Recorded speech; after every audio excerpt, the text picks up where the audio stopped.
Bishop Juliet Chiwutsi anozikamwa nekuva bishop vekudzidzisa zvebonde social platforms avo vashaika after a short illness. Welcome back to the channel. Please don't forget to like and subscribe. Rumor has it that Bishop vedu vakashaika musure me short illness vazobatwa ne BP but vari kunzi vakaabhusiwa na Ben Gumi wavanga vachigara naye aninzi aivarova zvakaipisisa. Kubva ipapo havana kuzofila zviri nani.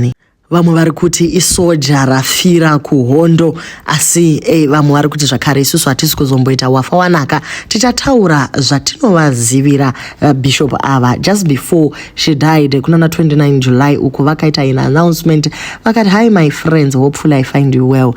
I'm not active on social media platforms due to health.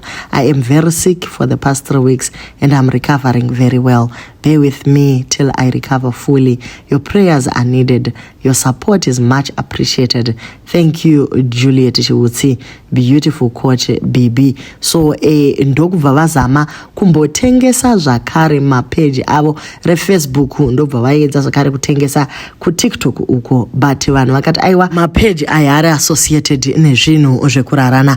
Vamwe vati ivo rest in peace boss wezvebonde. We don't have decent pictures for Juliet. She died in the streets of Coiling with Zulu men. Diaries donated 700 rands for Munenza to go home after the coiling. She wasn't even having 700 by herself.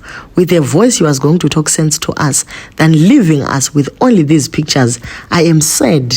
What went wrong? Juliet, you used to be my pastor in Nyatsime. Wakatongwa ne mapatsi ekurarisa. Iko zvino ndo legacy yawe inayo. Miss Blue vati ivo mai yaibata zvinogara zvakadaro pa social media iyi. Vakuru vanoti wafachi mazimboka. Some of your comments are wild. Hamuchatya ende muri kusasa yamunolava. Yo guys slow down. Makomenzi acho anga abva nekuCat Family vachiti ivo aituka maititi kuti hey vane edze nhasi akuenda 6 feet under asina edze yacho.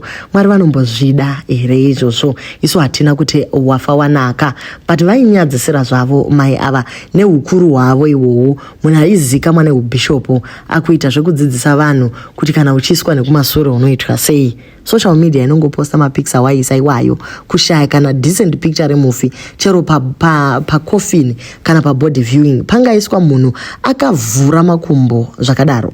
My sister, munhu angati kutaurwe chokwadi mai ava vainyadzisa. Ndaitomboshaya kuti vane hama here, vane vana here. No man, chatoziva kuti kana wanyanyoshamira nyika your days are numbered. Who is next? Uyu ngaazorore nekuti ma-streets social media are going to be safe for our children finally. But isu pano tinongoti aiwa kumhuri yarasikirwa na bishop ngava wane kunyaradzwa.